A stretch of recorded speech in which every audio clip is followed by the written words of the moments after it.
Okay, here we are back. Hopefully we've got everybody in. I see most people are here. A few more people may not be here today just because they have to work or have church or something that they might be doing. Excuse me. Anyway, here we are. So 6 things, everybody, that post is going to ask on the grammar portion of the post exam. It's the first part of the exam that you see. There's usually about 15 to 18 questions on grammar. You get 2 choices per set, which is nice because then you got a 50% chance, right? But you guys are going to have a 100% chance of getting it all right because you guys are going to know the rules, and so we're going to take the guesswork out of that. So let's go ahead and move on here, and we'll take a look. So the first thing I want you to know is on sentence clarity, which means sentence being clear. That means that there's no vague interpretation, no more than one way to interpret a concept. Post likes you to see or identify a sentence that says, okay, between 2 sentences, that one is the one that's most clear. So if you were to go to court, you have to write your sentences in your police reports so that it's very clear that there cannot be any doubt on who's doing what to whom, okay? And one of the ways we can get in trouble with this is through vague or indefinite pronouns. And that's the first concept this morning. A pronoun is a noun that takes place of a proper noun, okay? Or any other noun, I should say. I could say, the table is over in my living room. It is made of wood. It being referring back to the table. The table is just a noun. It's not really a proper noun, but any noun can have a pronoun to it, so we can refer back to it, okay? If you look at your right of your screen here, let me show you what I've got. If you look to the right of your screen, here's some pronouns for you to take a look at. And these are the ones that most commonly show up on the post exam. Now, there's nothing wrong with these pronouns. It's just that if you write a sentence that has more than one person or thing that it can refer to, it becomes unclear, then it's going to be a problem. So let me do this by illustration, okay? So here I have 2 women, and their names are Grace and Cheryl. So here's a sentence. Grace told Cheryl that she had gained weight.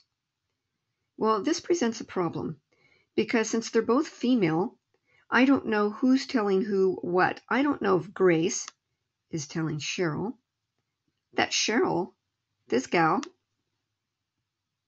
has gained weight, okay?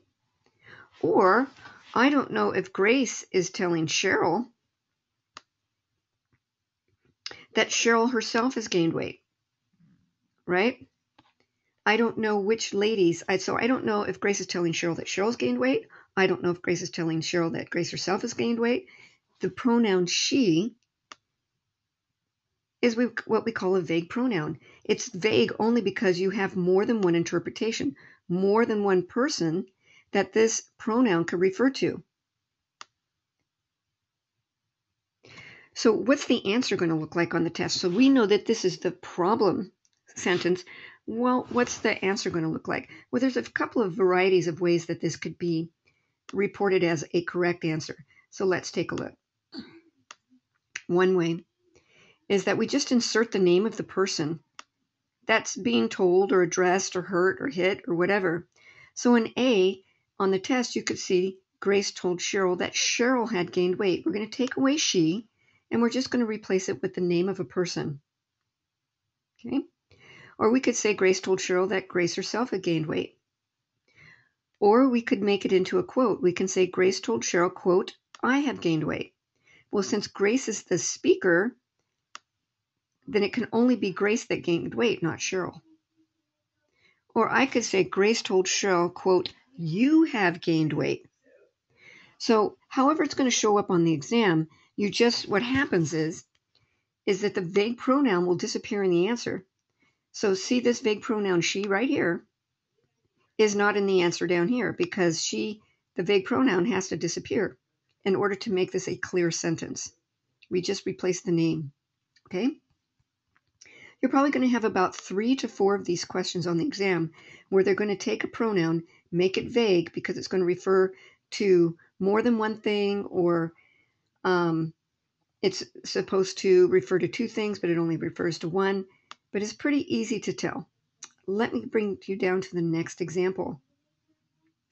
My physics teacher did not explain the homework, which made me angry. Well, here's a problem. Something made you angry. And here's the pronoun which refers to a singular concept. Okay? Well, the problem here is that two things could have made you angry. Number one, it could have been the lack of explanation. You were expecting homework, but the teacher didn't explain it, so that really made you mad. Or you just didn't want homework. The game's on today. Physics teacher gave you homework on the big game day, and so the homework itself made you angry. So here's the problem. Anytime you can draw arrows to more than one concept, it's going to be the wrong answer on the exam because there's more than one concept here. So it's unclear. So how are we going to make this clear? Well, to make it clear, remember your answer is going to have no vague pronoun in it. That vague pronoun is going to disappear. So come down here and we're going to see, I was angry with my physics instructor when he did not explain the homework. Why are you mad? He did not explain the homework. Notice that which is not part of here. It's gone. So in police report writing, we're looking for very clear, direct, unambiguous sentences. Let's take a look at 3. And this is a very common type of pronoun question you'd get on the exam. After taking the wallet from the handbag, the burglar threw it in the trash. Well, here's a problem. It is a singular pronoun. It can only refer to one thing. But the problem is, the burglar took the wallet and a handbag. So what did he throw in the trash? Did he throw the wallet in the trash? Did he throw the handbag in the trash? Well, we don't know, right? So that makes this sentence vague. So to fix this sentence, we're going to take it out because it is our vague pronoun. So we're going to come down here and say we make what it is very specific. So after taking the wallet from the handbag, the burglar threw the handbag in the trash. So we just replace it with a particular name. I could have written this sentence, after taking the wallet from the handbag, the burglar threw the handbag in the trash. Right? I could have said that. Or if I wanted to indicate that the burglar threw both of them away, well, then I change it to both. Because both is a pronoun that I can use. Because I have more than one thing. And both is a plural pronoun showing more than one thing. And since if I wanted to make this more than one thing, then I would say, after taking the wallet from the handbag, the burglar threw both in the trash. Okay, so now I know he threw the wallet and the handbag. So when you look at the answer on the post, first, watch for the vague pronoun to disappear. And second, watch it to become very specific on what was being done, what was happening, who did what to who, that kind of thing. All right? So let's go on. We've got a few more examples. Before I turn the page, let me just check you guys out, make sure that we don't have any questions coming at me. Nope, not. I got some good mornings and good mornings back to you guys as well. Thank you. Okay, so let's go to the next page and let's look at some more things here. So here we have Jake told Bill that it was his turn to drive the boat. Notice I have two pronouns. Doesn't mean that they're both vague. It just means you have to decide which one is vague. Okay, well here, what's vague, it or his? Well, it's going to be his because I have two males. There's Jake. There's Bill. Right? And so since I have two males, I don't know if Jake is telling Bill that it's Bill's turn to drive the boat. I don't know if Jake's telling Bill that it's Jake's himself turn to drive the boat. So whose turn is it to drive the boat? Well, our correct sentence is what? Let's put this here. Make the text a little bit smaller. So we could say Jake told, oops, capitalize that, Bill, that it was Bill's. And this is the most common way that Post is going to fix this. To drive the boat. Okay, that's one way, right? Or I could say Jake told Bill that it was Jake's himself turn to drive the boat. Or I could make it a quote. Jake told Bill that, quote, it is my turn to drive the boat. Or I could say it was your turn to drive the boat. Whichever, right? We'll have to quote that. Okay, so either of these methods are going to be acceptable. Okay, so now what I want you to do, and use your chat box, is that here is, I was very upset at my brother's news, which was unexpected. First, I want you to tell me what is the vague pronoun, and secondly, what two things could be unexpected. Okay, let me give you a minute to do that, and then type your answers in the box so I can kind of check what you're thinking, if you don't mind.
Yes, Ashley, Philippe, which is the vague pronoun? Very good.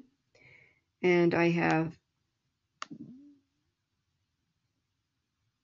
you could be upset at the brother or the news. Okay. But remember, it's not the brother, it's the brother's news. So you can't be upset at the brother. You could be upset at the news. So, but it's not a bad guess. Okay, yeah, Matt. So you've got, Matt, you could be upset at the news or being unexpected. You're missing one word on that. Unexpectedly what? There, I think I've got it on Paul. Paul, the reference that could be that you are upset, you're unexpectedly upset at your brother's news, or you are upset at your brother's unexpected news. So good. So let's see, Manny, what you have here. The news or unexpected. You're unexpectedly upset. Okay? Yeah. I was unexpectedly upset at my brother's news. Right. That was you, Daniel. Good. Same with you, Sharif. You're saying unexpected, but the thing is needs to be unexpectedly upset. Good. And I see everybody else coming in. Okay, I think you guys have got it. I was just scrolling down to make sure. All right, so how do you fix it?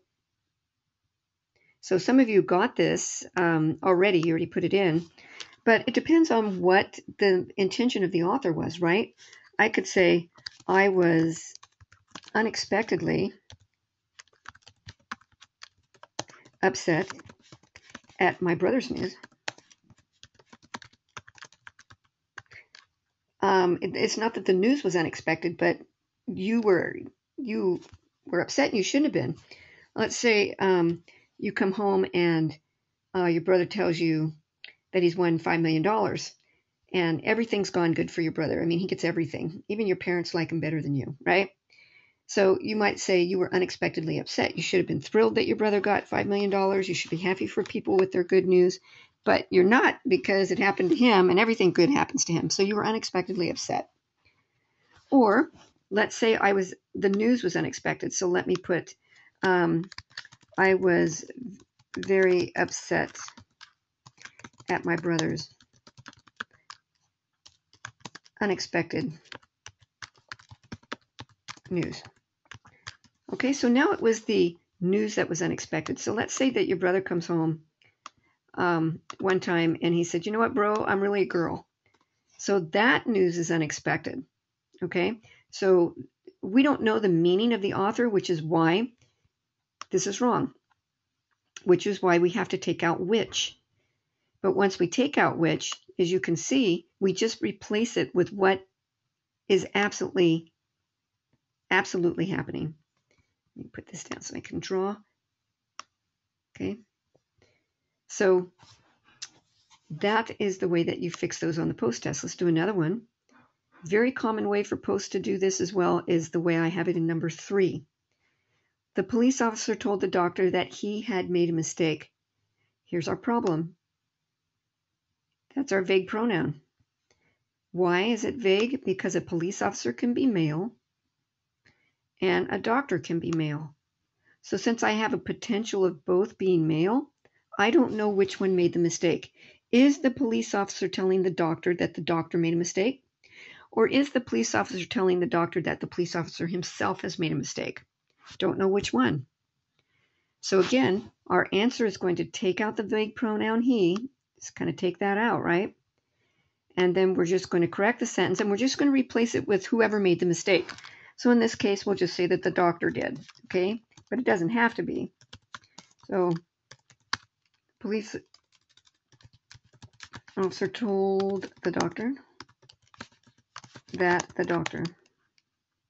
Now post repeats, had made a mistake.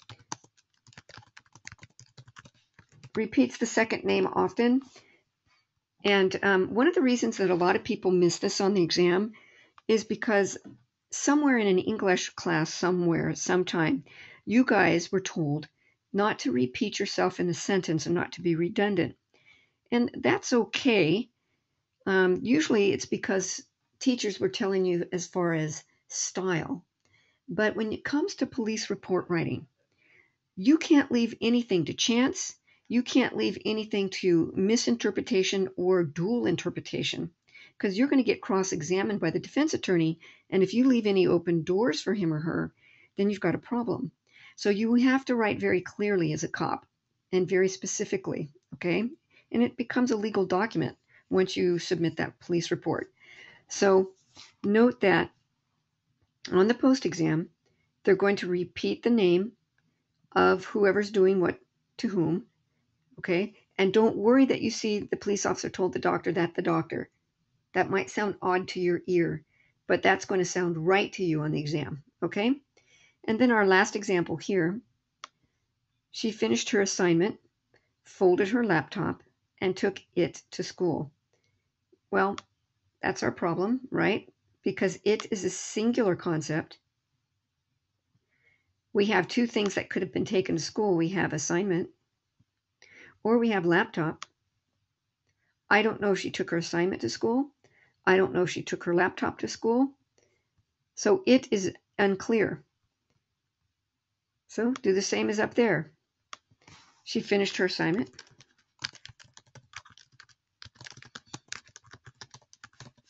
Folded her laptop. And took her laptop or assignment, whatever you want. So we'll say laptop. Okay? So that's it.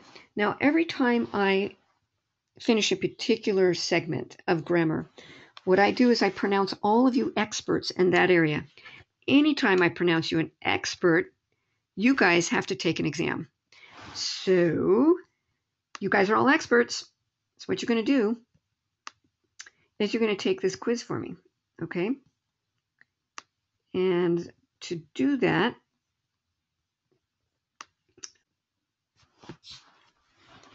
excellent, everybody. Okay, so hopefully you'll find this much more helpful. These files are in your book. These files are on view.com. And so you've got these files in many different formats. Of course, what I ask you to do, since these have come at you digitally, you do not share, you do not pass on, you do not send an email attachments to anybody. They are copyrighted, so to do so would be violation of copyright. So I want to keep everybody really on the up and up. Since you guys are going to go into backgrounds, you're going to go into your, you have to take polygraphs, you have to take stress test analysis if you're doing CHP, and we want to give them any way to trip you up, right? So we'll keep on the up and up. All right.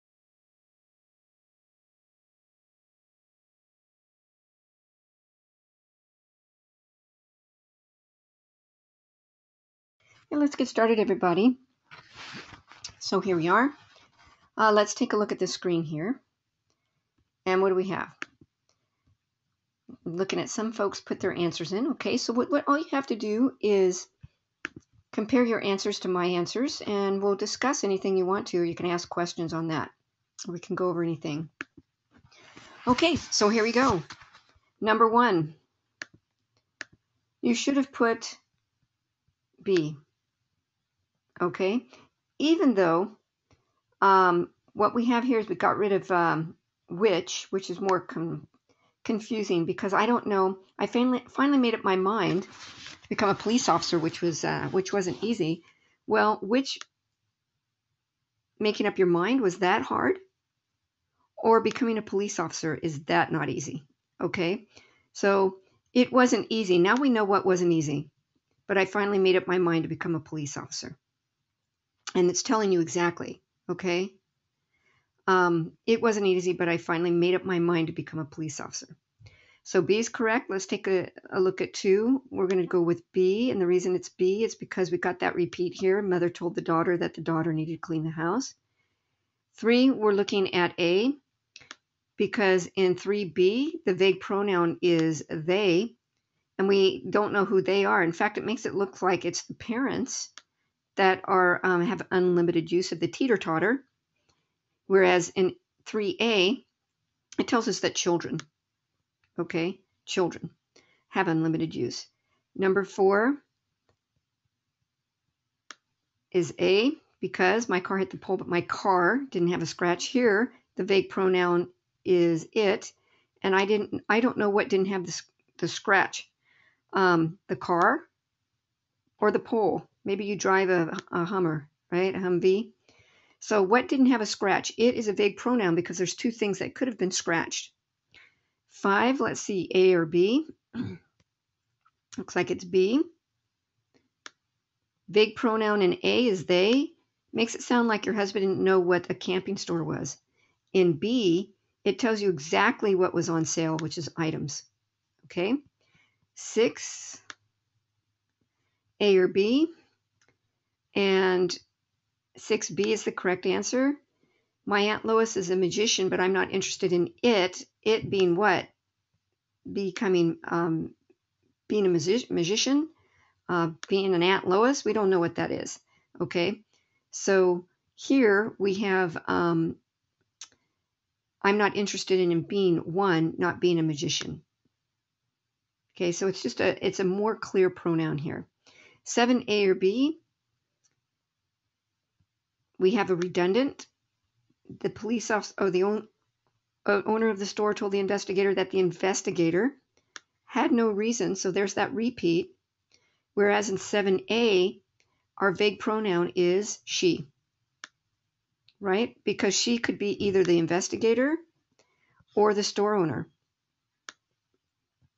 Since both of those people can be she's, then that vague pronoun she cannot work for us. But here it's very clear. It's the investigator. Okay, 8, A or B. Correct answer is A. It's because disgusted by Frank's foul language, Bill told Frank, you have to leave. Well, who is you here? Frank. Right? Disgusted by Frank's foul language, Bill told Frank he would have to leave. Well, I don't know who's leaving. Is Bill telling Frank that Bill's going to leave because he hates that language? Or is Bill telling Frank that Frank has to leave? We don't know. So that vague pronoun is he, and that's going to be the wrong answer on the test, right? 9, A or B. The vague pronoun is it. And the vague pronoun is it because I don't know what you won't read. Are you not going to read the table of contents? Or you're not going to read the textbook? It is a singular concept, and it can only refer to one of those. Whereas in B, it tells us that if the table of contents of a textbook doesn't interest me, I don't read the textbook. Now we know for sure what you don't read. This could have been this way. If the table of contents of a textbook doesn't interest me, I don't read the table of contents. Of course, it wouldn't make much sense then. Okay. In 10, correct answer is A because it tells us who grows grapes, farmers. And B, they is the vague pronoun. Who grows grapes in Central California? Farmers, store owners, cows. Who is it? We don't know, right? And in 11, here's the vague pronoun in A. Is this. We don't know what's vague. We don't know if it's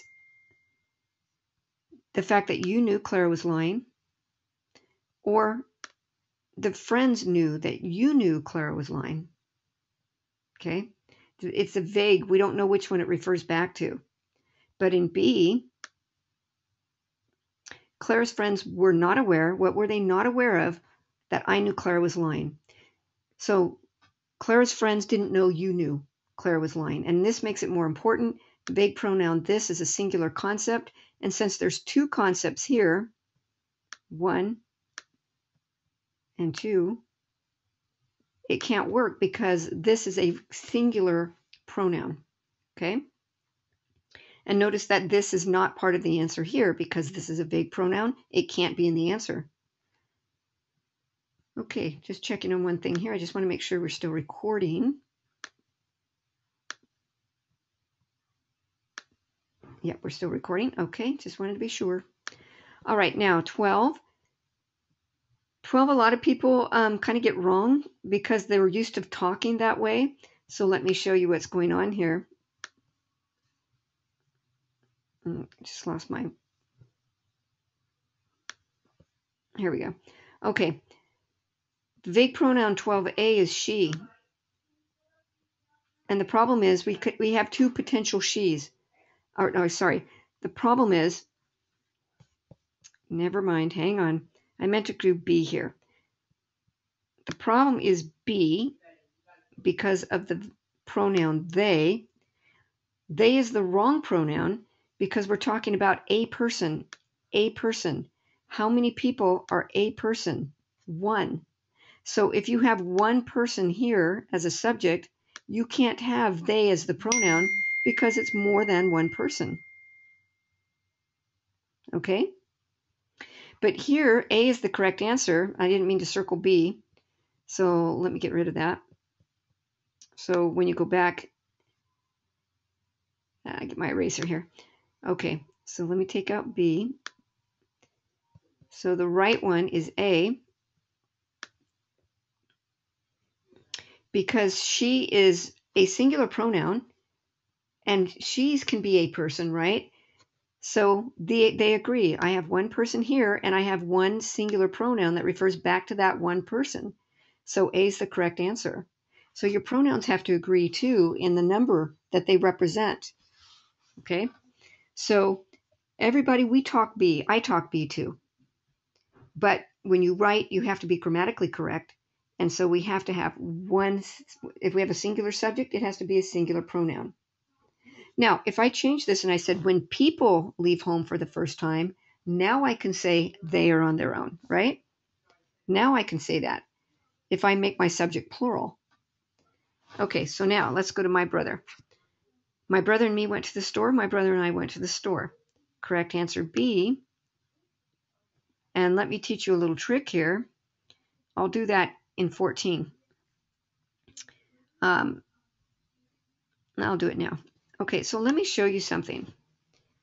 You could take a little box, or with your thumb, you can cover up one subject in a sentence just to be sure. So let me take a box and cover something up here. So I've got, my brother went to the store. Can you see that? My brother went to the store. And now let me cover up my brother. and I've got me went to the store. Well, we don't talk that way unless you're 3 years old. Me went to the store, me go home now, right? So anytime you have two subjects joined by and, you can cover one up and read it and see which one's better. Let me bring it down to the second example. I have, my brother went to the store. That still sounds good. Now let's move the box over. I went to the store. That sounds good because I am the actor. I'm the doer. So let's now do this technique on B. So I'm going to bring this down here, and I'm going to say, he gave the book to me. That sounds good, right? He gave the book to me, right? So now let me take away me. He gave the book to my brother. That sounds good. Let's go down to B. He gave the book to my brother. That sounds good. And now let's just move it back over one more time. He gave the book to I. Well, we don't go around talking like that, do we? Give I the book. Give it to I. Right? We don't talk that way because I can only come before the verb. Okay? If you're talking about yourself after the verb, then you go to me. He gave the book to me because I come after the verb gave, right? But if I come before the verb, I gave the book to him. I wouldn't say me gave the book to him. So if you ever want to know, I comes before the verb, me comes after the verb. All right? So the correct answer here is what, everybody? It's A, right? Because he gave the book to my brother. He gave the book to me. Correct. It doesn't sound as proper because of how we put me first here. If I would have said, he gave the book to my brother and me, would that make you more happy? Most people would like that better. Okay. And is that all we have? No. Okay, let's go down. Last one. I couldn't find the mustard container and I don't like to eat my hot dogs without it. Well, without what? What's it? You don't like to eat your hot dogs without the mustard container? That's kind of awkward. Okay. So in B, it says, I couldn't find the mustard container. I don't like to eat my hot dogs without the mustard. Well, that's more clear because here it's specific mustard. But here, the only thing in this sentence that it can refer back to is mustard container. And that doesn't make sense, right? Not to eat your hot dogs without a mustard container. You can eat it without mustard. Okay, so now what do I have left here for you? Come on. I put a vague one down here. Bill Johnson and John Smith are leaders in our town, and he is a good man. Can you see how that's a problem? Is it Bill Johnson that's a good man, or is it John Smith that's a good man? So we'd have to make it specific. We'd have to say Bill Johnson and John Smith are leaders in our town, and Bill Johnson is a good man, or John Smith is a good man, or both are a good man. Okay, so everybody, congratulations, you just got past vague pronouns. We are now headed to sentence clarity on the modifying errors called dangling, misplaced, or squinting modifiers. So what I'm going to do here is just check for any questions real quick. And let's see.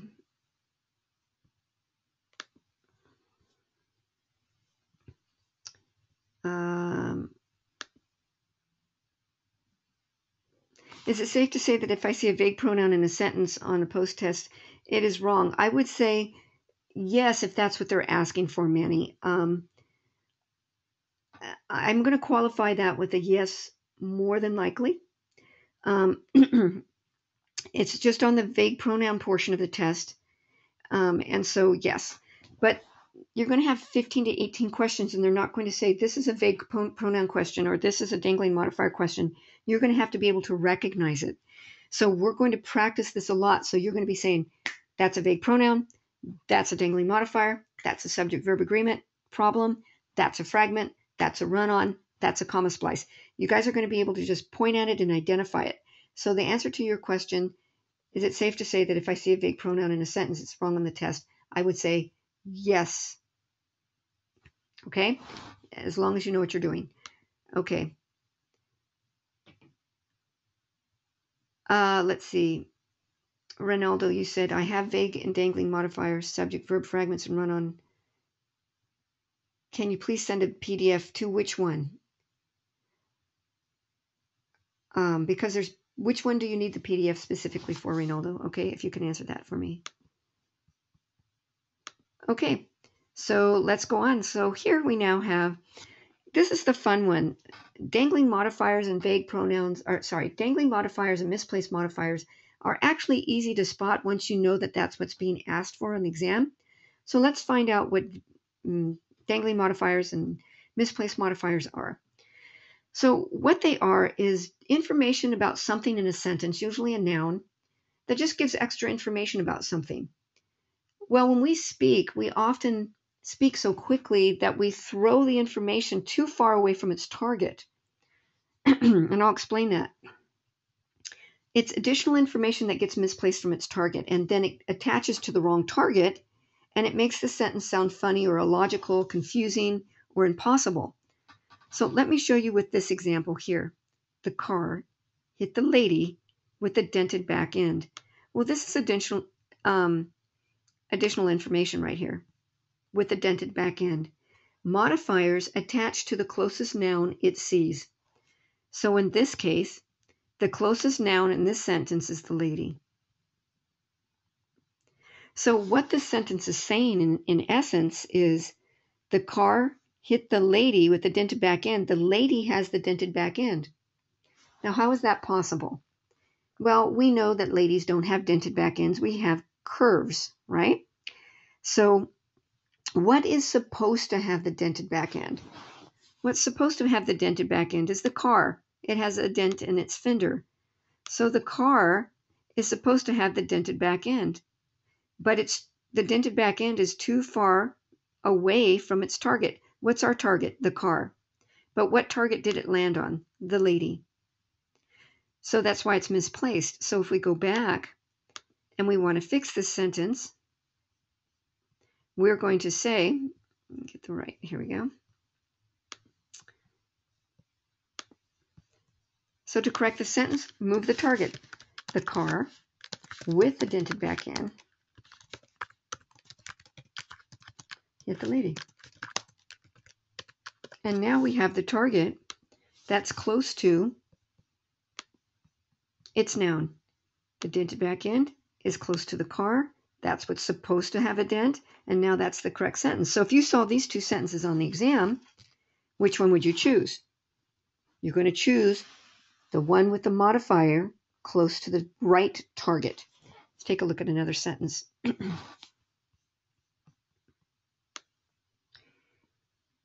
Here we have a police officer and a bad guy. So the angry suspect was arrested by the officer swearing continuously. Well, the problem is, here's the extra information, swearing continuously. What is it right next to? The officer. So what it's making it sound like it's that the police officer is cussing out the bad guy. And I know that can happen in real life, but the sentence says the angry suspect. So we're going to assume here that the angry suspect are usually the ones that are cussing out the officers. So what do? We just move swearing continuously and put it right next to who it's supposed to be by. Who's supposed to be swearing? The suspect. So just move modifying information close to its rightful target and you have solved the problem. The nice thing is Post is going to do it already for you. All you have to do is identify it. Okay? Let's do some more exercises together. Here I have, the family could see the fireworks sitting on their lawn. Well, sitting on the lawn is the additional information. What's the closest noun it attaches to? Well, fireworks is the closest noun. So this sentence makes it sound like that the fireworks are sitting on their lawn.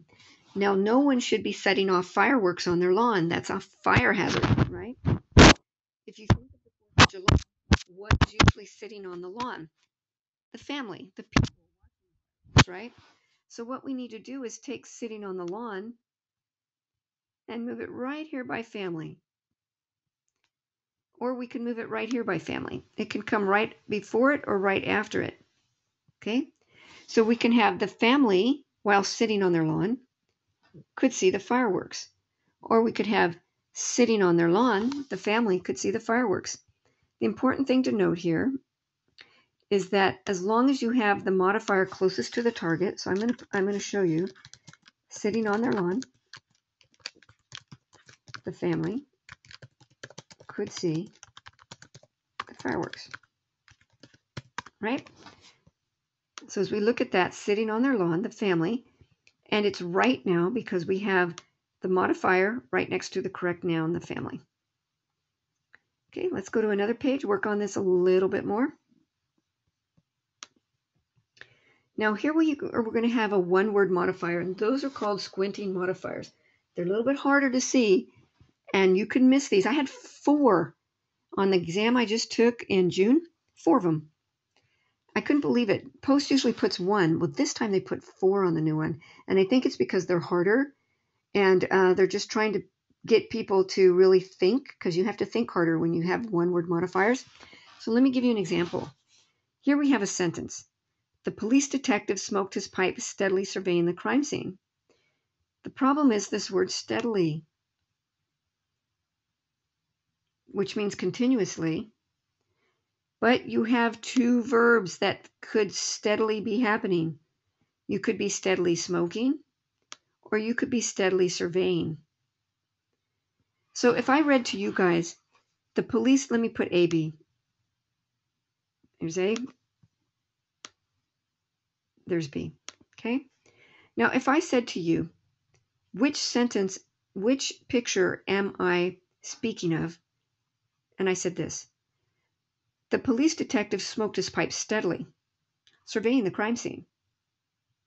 The police detective smoked his pipe steadily. Well, I would hope that you would say picture B, because he is steadily smoking that pipe. You see that? Okay? But if I said, the police detective smoked his pipe, steadily surveying the crime scene, well, now that police detective is steadily looking at that crime scene. He's smoking his pipe on occasion, but boy, is he looking at that crime scene. He's steadily surveying. So these are the types of ambiguous questions that are going to be on the exam when we look at squinting modifiers. So the problem word is steadily. I will tell you this as a hint. Anytime that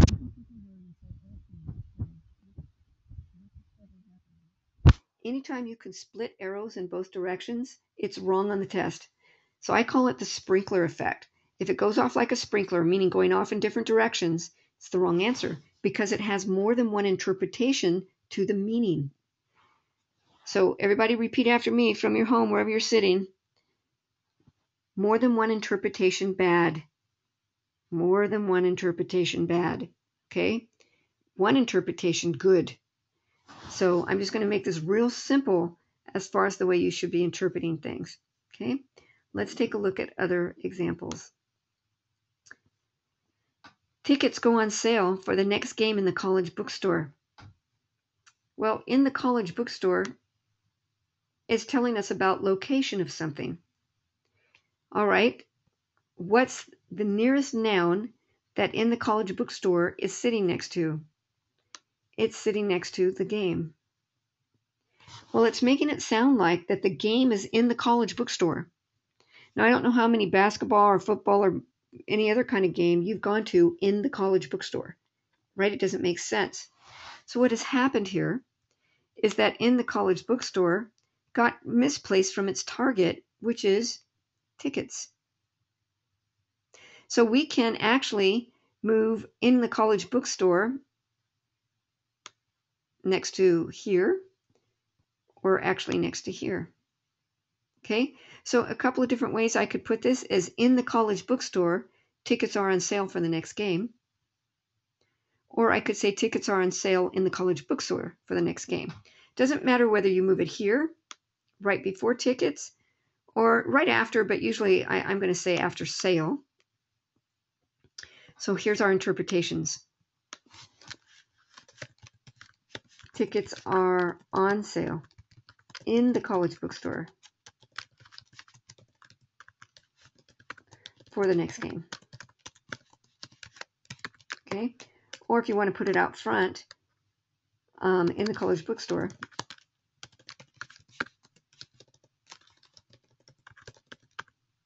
tickets are on sale for the next game. Here we go. So that's what this looks like. You could have it either way. Okay, you could have this either way. There they are. All right. So on this next one, Bill was dating a woman who owned a Porsche named Sandra. Well, named Sandra is the additional information. What's the noun that it attached itself to? What's the target? It attached itself to Porsche. Well, Porsche is a type of car, right? It's a brand name. So basically, we're saying that Bill was dating a woman who owned a Porsche, and that Porsche's name was Sandra. So he named his Porsche Sandra. We don't know the woman's name, but the Porsche has a name. Well, that's not impossible in our world. I know that we name our cars, boats, and planes. But if you're given a choice of two, logically, which one are you going to say? Well, who's named Sandra? Well, more than likely, the woman is, right? So we're going to say Bill was dating a woman named Sandra who owned a Porsche.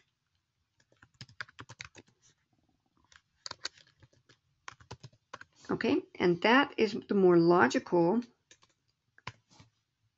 let's get it right here, the most logical explanation. So now what you guys are doing is I now pronounce you expert in dangling and misplaced and squinting modifiers. You get to take a test. So in your handout will be these next couple of pages. Well, you should have the next couple of pages.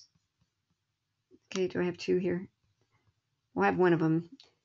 As the next couple of pages in there, go ahead and do that and write down your answers and let's see how you do. Okay, give you about 5 minutes to do that. And while you're doing that, I am going to look for questions that people have.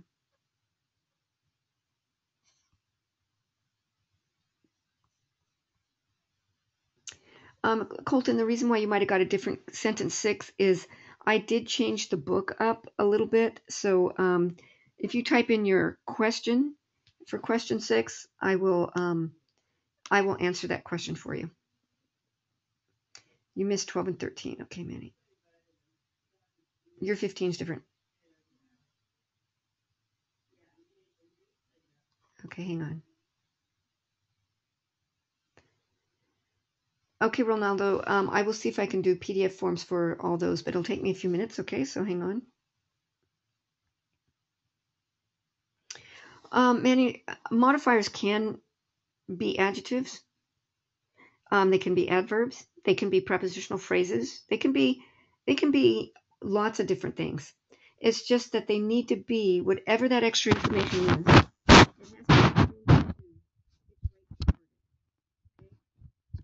So I can't just say that they're adjectives. Most of the time, they're prepositional phrases or subordinate phrases, to tell you the truth. Okay.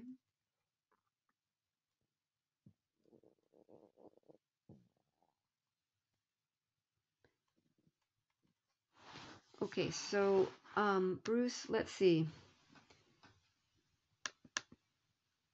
Which page, Bruce? Could you be specific for me? And I will try to find that for you. Okay, so I'll be back, everybody. I'm just solving a few problems here.